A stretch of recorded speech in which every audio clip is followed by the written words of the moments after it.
Hello and welcome back to the channel with something I want to do more of, and that's more speed drawing related videos, especially when it comes to my comics, because I started up a little webcomic series. It's a slice of life comic where each episode is one panel, well, one page, not one panel. Each episode is one page, and it's called Living with Luci, where a girl comes across a stray cat, or should I say the stray cat comes across her, and she takes it in, and hijinks ensue, and it turns out that Luci, our little cat here, is more than meets the eye, as you can tell. He's a cute little demon kitty. So, I decided I'd share some of the comic making process. This is episode 3. The first 2 episodes are already up. You really aren't missing much, but I thought it'd be fun to share every now and then. Because this is about everything. This is my hub channel, like my hub site. So this would be under the Chrissy Cat Comics moniker on my hub site. So if you go to the hub site in the description below, or in the link on my channel, you'll be able to find the link to the webtoons page from there. But you know, I update about this over on Ko-fi, or Ko-fi, however you want to say it. And I've honestly had so much fun working on this. It's taught me a lot about how I like to draw comics.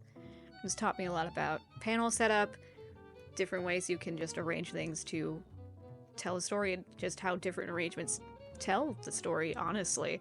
Because literally the other day when I was working on this, I rearranged I think 2 or 3 of the panels, and the way it flowed was so much better. Because originally I had that one panel of her holding Luci by the face and just squinting at him. I initially had that on the other side of the page, and it just wasn't reading right. The flow was very weird. So before I went into the inking, I rearranged some things in the sketch, and it worked out so much better. Like, I honestly didn't realize how much I would enjoy the process of comic making, but also how much I would learn in the process. Because as you can see, I'm using Fire Alpaca. I used to use Clip Studio Paint, but the subscription became a bit too much for me to keep up with. Because in the day and age of subscriptions, you gotta pick and choose what you keep and what you don't, and I really wasn't using Clip Studio that much because it was feeling like a chore. It was feeling like too much to keep up with. Because when you open Clip Studio, you have the little window with all the saves and everything, and then you click that to then open the actual software, and it's like running a game through Steam. You can't just run the game. You have to open Steam, go through the library. Steam has to be running to play the game, and it's frustrating. It's just too many unnecessary steps when you could just open a software and use it. And you could say, oh yeah, why don't you just use Metabang? It's the next level up from Fire Alpaca. Because same issue. When they introduced the subscription plan, I immediately dipped out, because if it was just the subscription plan that was the issue, it would be fine and I'd be considering it. But no.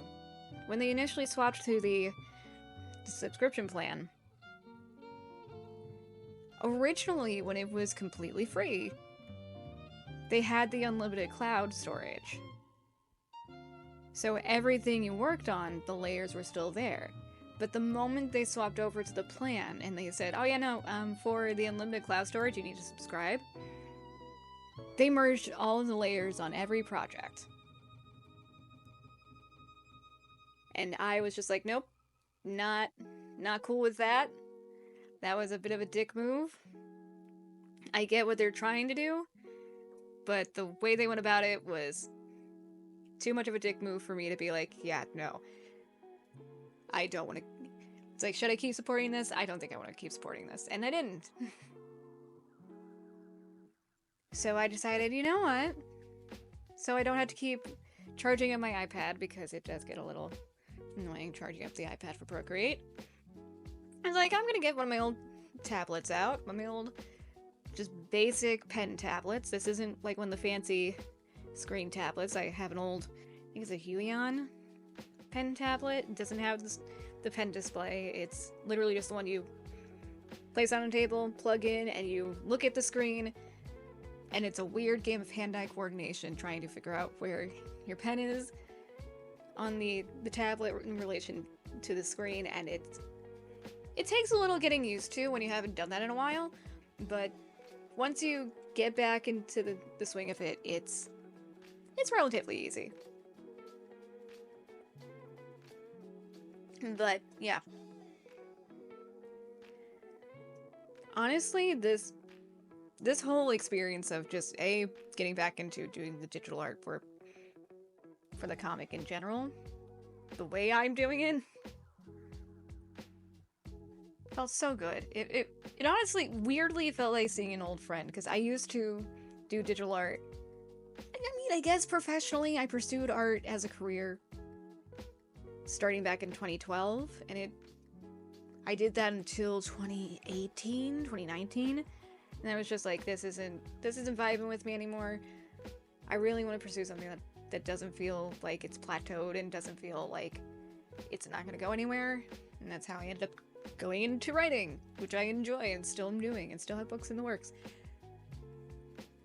But this also, with the comic, gets to combine my love of art and writing, and the fact that I started out with the one-page comics.